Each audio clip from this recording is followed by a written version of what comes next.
safe and secured morning to everyone. Let me start by thanking the Tech Group for organizing this timely event and for inviting the DICT Cybersecurity Bureau. May we share the screen, please? Allow me to discuss the initiatives the Philippine government is doing to protect the country's cyberspace in this midst of pandemic.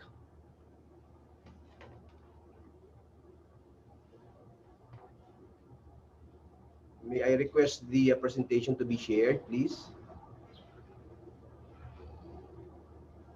While waiting, of course, like all other organizations during this lockdown, we had to very rapidly change the way we operate to minimize risk to our staff and, of course, our government service, especially the essential services. We have organized staffing levels and limited staff members around our facilities by moving to shift working with weekly rotations because of this lockdown. We have lessons learned process underway to identify and embed those new ways of us for working that we wish to keep. So for the presentation, please. Okay. Yeah. Okay. So next slide, please. We have this national strategy, security strategy, as our baseline reference in terms of prioritizing what cybersecurity is. And you have seen in the slide that the 12-point national security goals includes the provision of a strong cyber infrastructure and cybersecurity to address our cyber resiliency program, not only in the Philippines, not only in the public and private sector, but the whole of nation approach. So with this national cybersecurity plan, we have identified 4 key imperatives. One is, next slide please. Next slide please. So the 4 key imperatives that we have identified based on the 12-point agenda as reflected in the cybersecurity security goals of the National Security Council is the protection of critical information infrastructure. That's number 1. Of course, the protection of government, the protection of business and supply chains, and the protection of individuals. So with these 4 key imperatives, we have identified action plans relative to the mandates given to us by the Republic Act 10844. Next slide, please. So first, with the protection of critical information infrastructure, we have identified through the National Cyber Interagency Committee, which is being headed or co-chaired by 3 top officials of the government, namely the Office of the Executive Secretary, the Office of the National Security Council, and of course the Office of the Department of ICT. So we take the cue from them in terms of actions and plans to mitigate this possible risk and vulnerabilities that we identified, or those risks or vulnerabilities that this has been reported to us. Right now, we are in partnership with a attached agency of the Department of Information and Communications Technology, which has newly been established at the helm, the Cybercrime Investigation and Coordination Center, which is being headed by the Undersecretary Cesar Mancao. So as of this date, we have been closely working with them in terms of cybersecurity and cybercrime dynamics. So next slide, please. As for the protection of government, we have been working with the 3 branches of the government: the judiciary, the executive, and the legislative. We have been connected with some of these organizations through our cybersecurity management platform. And with this one, we have been monitoring 24/7 their network traffic, and have been reporting to them and been sharing with them all the informations we got through our National Computer Emergency Response Team. Our National Computer Emergency Response Team has been authorized by the Carnegie Mellon as the sole official government computer emergency response team of the Philippines. So we have established this one a year ago, and we have been doing some capacity building relative to our staffing patterns, and we have been requesting all government agencies to adhere to our manual relative to the reporting, escalation, among others. Next slide, please. So with the business and supply chain, we have, and on the first salvo, we have been working with the IBPOP. Probably you'll be asking why we considered the BPO sector as one of the identified critical information infrastructure. We deemed it necessary to include them, considering that they have some a great contribution to our gross domestic product. And as we all know, we are already number one in terms of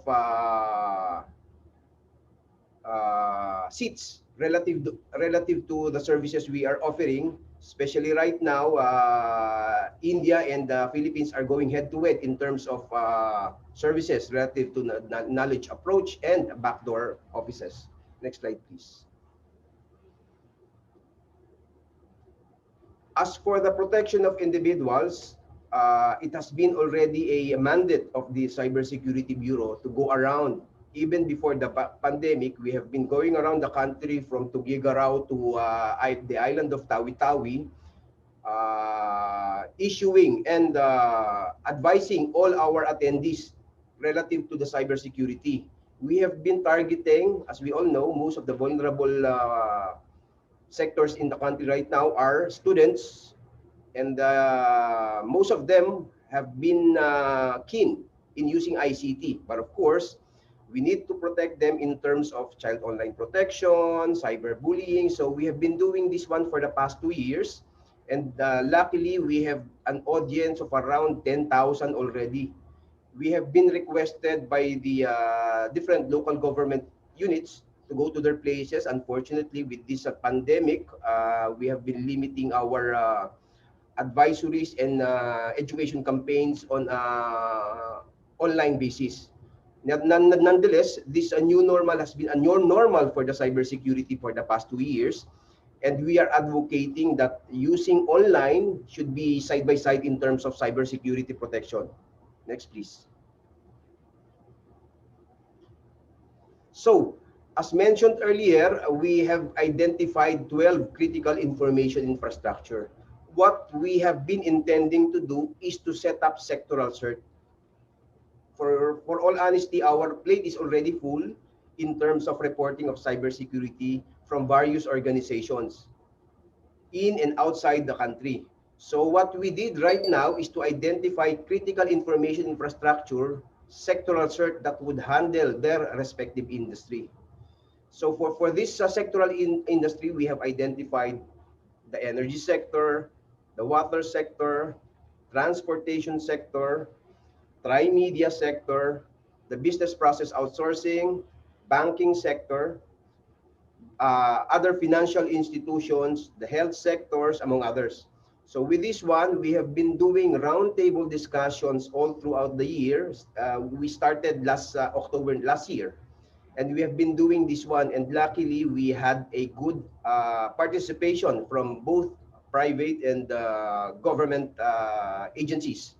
So with this, we have gotten the commitment of other government agencies such as the Bangko Sentral ng Pilipinas, the Department of Energy, the Department of Health, for which they have volunteered to be the sectoral cert for their industry. Next, please. So for the sectoral cert, what we intend to do is to identify this sectoral cert mostly, or if not all, the sectoral cert lead that had been identified by the Department of ICT are all regulatory and government sector. It is much more easier for this regulatory body for them to inform the respective organizations under their auspices in terms of reporting protocol, a connection to the National Cybersecurity Operations Center. We have been offering training through these sectoral certs, and of course, in as much as we do not want to have these penalty provisions, we are working with the National Privacy Commission if in case there would be breaches. We are working with them hand in hand relative to the vulnerability assessment and penetration testing services, among others. Next, please. So right now, we have been issuing cybersecurity policies and standards relative to the National Cybersecurity Plan we have been advocating. So initially, we have identified the DICT MISS, who would be leading the search for government and emergency services. The Department of Trade and Industry would be leading the business process outsourcing sector, among others, the DOH, definitely the health, the banking sector would be headed by the BSP. Other financial institution would be the Department of Finance. We have been working with the Presidential Communications Operations Office, which would be handling the media, and of course, the Department of Energy, which would be handling the power sector. We have an agreement with 200 critical information infrastructure in their compliance to the DICT cybersecurity policies through the issuance of various memorandum circulars. This is dependent upon on each CII sector, considering that they have a different environment by their own. Next, please.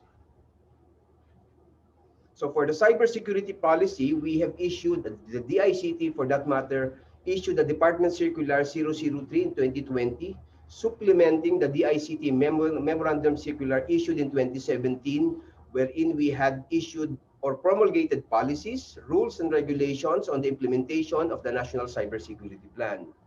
We had also issued a guideline on the application of the digital signatures and certificates.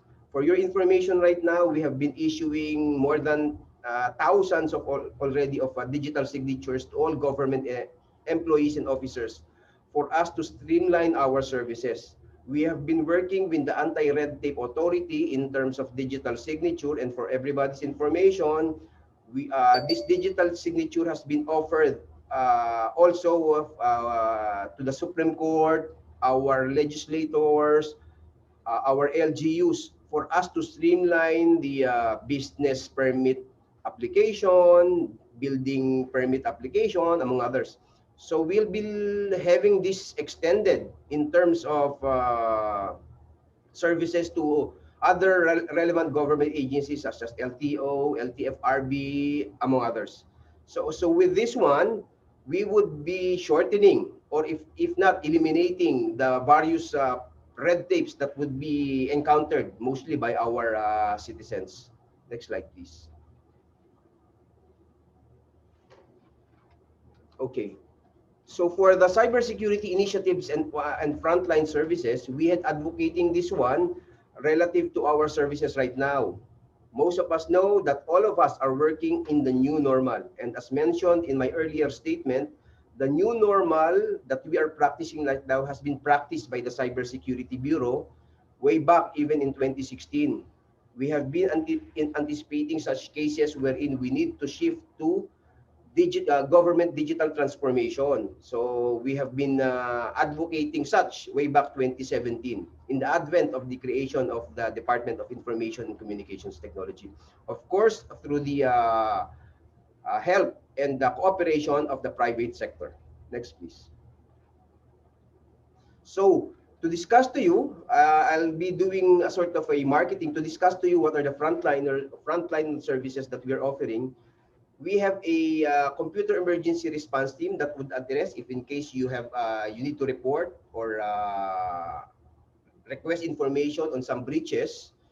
Our CERT PH is a 24/7 operation, which is capable of doing such analysis such as reverse malware, digital forensics, and we are sharing this one in as much as wider sector as possible. As of this time, our Computer Emergency Response Team Securities Operations Center is physically connected to 10 government agencies identified by the National Cyber Interagency Committee. To name a few, one is the Office of the President, the Presidential Communications Operations Office, the Philippine Coast Guard, the Bureau of Immigration, the Department of Energy, the Department of Health, Department of Finance, among others. So we have launched this campaign relative to the program launching of our cybersecurity management platform. So with this one, information sharing, escalation, among others, would be somehow in consonance with each other. So in terms of reporting, we have a template. We have been ticketing these reports, and it would be analyzed by our Securities Operations Center. Next, please. So from January to September, we have this statistics that shows the number of breaches, number of ransomware phishing. So we got this information not only in the Philippines but outside. We have been partnering with the Asia Pacific CERT, with JP CERT, and hopefully we'll be creating within next year the ASEAN CERT. So with this kind of information sharing, most of the ASEAN member countries have a common portal for us to share our informations relative to, especially with the critical information infrastructure and government services. Next, please. Another services that we are offering, as mentioned earlier, is the use of the digital signature through our Philippine National Public Key Infrastructure. For everybody's information, we are now in the process on the last stage of our accreditation from WebTrust. So hopefully our services as of this time, the digital signatures is only applicable to government services. So hopefully within next year, we'll be connecting and be recognized by all other sectors such as the banking sector once we have already the accreditation from WebTrust. So hopefully we could have this Philippine National PKI realized, and we have been assisting the Philippine Statistics Authority on the national ID and the Commission on Election to launch or be connected to the Philippine National PKI program. Next, please. So with this one, we have addressed 100% of the 932 issues reported by 80 government agencies in terms of the digital transformation and in streamlining their services. We have issued around exactly almost 6,000 individual signing certificate, and we have issued 5,240 individual authentication certificates. For your information also, all those websites hosted by the DICT government web hosting services, we have provided SSL certificates for their website. We have issued 600 plus SSL certificates. So rest assured right now that all these websites are, we are more confident for us to give informations and data considering we have already issued SSL certificates for this one. And we are eyeing that all government agencies within the next few years to have SSL certificates issued and issued by the Cybersecurity Bureau to these respective agencies. Next slide, please. So for the training capacity, we have 13 CERT webinars. That includes CERT 101. If in case any government or private entity that would want to set up their CERT, we are ready to accept your requests in terms of your creation of CERT. So from scratch, we'll be assisting you like we did with the Department of Energy. We even had this right shop relative to the policies they have and the policies we have. They have already developed their cybersecurity policies, again, respective to their industry. For the Department of Energy, they have been talking with NGCP, Meralco, all these electric cooperatives for them to be connected to the services, to the system of the Department of Energy. Next, please. So I guess that's all. Probably I would be answering if in case you have some questions in the question and answer portion. Thank you, JR and Charlene.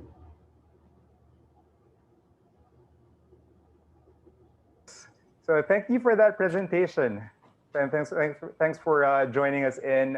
We hope to have you in the studio, but we appreciate your time to log in with us today. I'll start off the Q&A with the first question. So in a nutshell, what is the National Cybersecurity Plan 2022? Okay, so the National Cybersecurity Plan, it serves as a blueprint or backdrop for the protection of the critical information infrastructure, government, business, and supply chains, and every Filipino in cyberspace. So essentially, the whole of nation approach is relevant in terms of the promulgation of the National Cybersecurity Plan. Mhm. Sir, this is Apple David. My question would be, how is the government planning to ensure the protection of the critical infrastructures identified in the NCSP po? Yeah. Thanks, Apple. So that's a good question. The DICT has been conducting roundtable discussion with this various sector, as mentioned in my presentation. So we have identified 12 critical information infrastructure sector. We are currently in the initial stages of establishing this sectoral cert. Good thing we have already had the commitment of the Department of Energy, Department of Finance, Bangko Sentral ng Pilipinas, among others, to serve as the sectoral cert lead, which shall oversee the cybersecurity respective of their industry. The DICT had been providing full support for such a provision on the guidelines and training in the establishment of the sectoral search. So rest assured that these lead government agencies, we are assisting them. We had also these plans for each government agency assigned cybersecurity officer to be trained to a CISSP program. The Cybersecurity Bureau of the Department of ICT would be the one funding this one. And hopefully, this as appointed cybersecurity officer would adhere to our National Cybersecurity Plan 2022. It sounds like everything's on the right track, Carlos. So, how is DICT ensuring protection of government information systems? Yeah, okay. One of our initiatives is connecting the whole of government to the National Cybersecurity Platform or the National Securities Operations Center. These form parts of the cybersecurity management project of the DICT. And as mentioned in my earlier presentation, we have connected in the meantime 10 national government agencies, which was identified by the National Cyber Interagency Committee for purposes of prioritization. These are the Bureau of Immigration, Department of Energy, Department of Finance, Department of Health, of course, the Department of Information and Communications Technology, Department of National Defense, the National Intelligence Coordinating Agency, the Philippine Coast Guard, and the Presidential Communications Operations Office. However, the ultimate goal is to have all government agencies connected to ourselves for us to have a smooth procedure in terms of reporting, escalation, and information sharing. Mhm. That's good to hear, sir. Now, I'm very curious to know whether the Philippines has already adopted any international standards when it comes to cybersecurity po.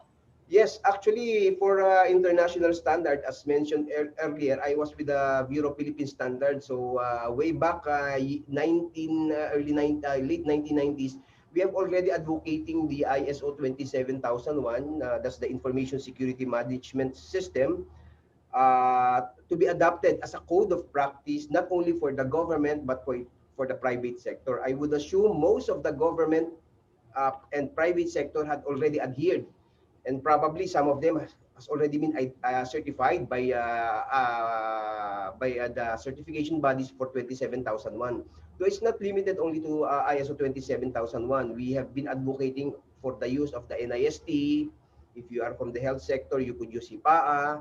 If you are from the banking sector, you could use PCCI, among others. So we are not limiting our standardization, but on a general perspective, we would somehow recommend for you, for your system to adhere or adopt the information security management system developed by the International Organization for Standardization.